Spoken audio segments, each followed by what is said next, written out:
Hello guys, ngayon meron naman tayong customer na pa-repair ng computer. Ito.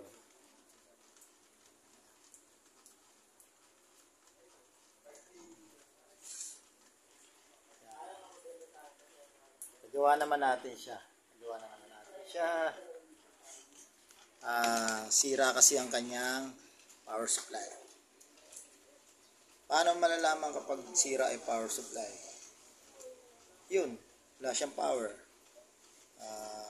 Either kasi kapag ang computer may sinindihan mo siya ng start button mo siya at umikot ang kanyang fan. Bawa, ito lang ang umikot, fan lang. Umikot din to, yung CPU pan niya. Diba? Tapos meron siyang mouse, meron siyang keyboard. Umilaw yung, ibig sabihin umilaw yung ilaw ng mouse tsaka ng keyboard. Pero wala siyang display. Kapag walang display ganun, ibig sabihin nun, ang may diferensya niyan, either yung kanyang memory niya na nakasalpak.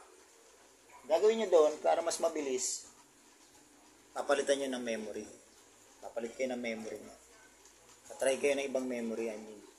Tapos, yun, kapag gumana siya, kailangan compatible din. Yung ipapalit nyo ng memory, working at compatible. Kapag ka naman, isinaksak mo siya, yung pinower on mo siya, Kanin ba tayo pa? sumindi naman siya, at naglo-loading, Kanin ba tayo? konti. Tapos, naglo-loading siya,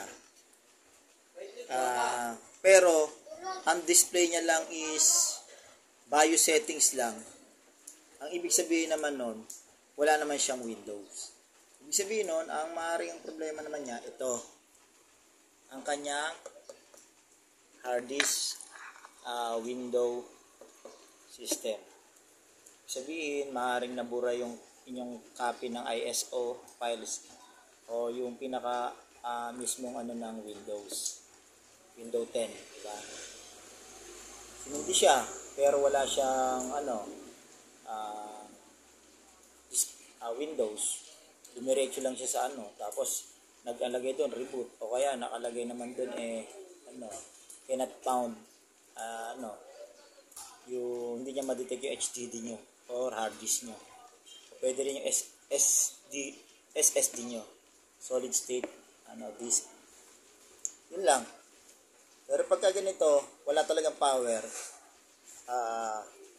ang gagawin nyo lang, para malaman nyo naman na kapag ang sira naman motherboard, tapos pag sindi nyo, pag power on nyo, wala pa ring display, sumindi ang pan, sumindi ang keyboard, sumindi ang monitor, tandaan nyo, pero walang display.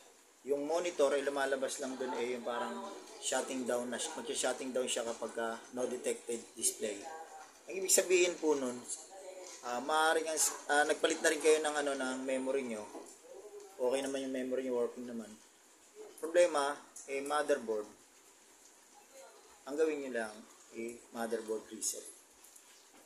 Motherboard reset, simple lang, nandun na sa dati kong video. Gagawin nyo lang tanggalin nyo yung inyong memory, tanggalin nyo yung CMOS, tanggalin nyo rin ang CPU, tsaka CPU pa niya, tanggalin nyo, pati yung hard disk niya, tanggalin nyo lahat ng saksak. Tapos, yun. Pero isaksak nyo yung power supply at tsaka yung 4 pins na power supply at tsaka yung 24 pins na power supply, saksak nyo. Then, try nyo sundutin yung kanyang switch on na pin sa manual pin. O kaya dito sa may pindutan niya. Tapos pagka umandar ng konti yung ibig sabihin niyo na master reset niyo na yun. Then doon niyo na ilalagay ulit, off niyo na siya, punutin niyo ulit saksakan, ilagay niyo yung CMOS, ibalik niyo yung CMOS, balik niyo yung memory, ibalik niyo yung CPU at saka yung hard disk.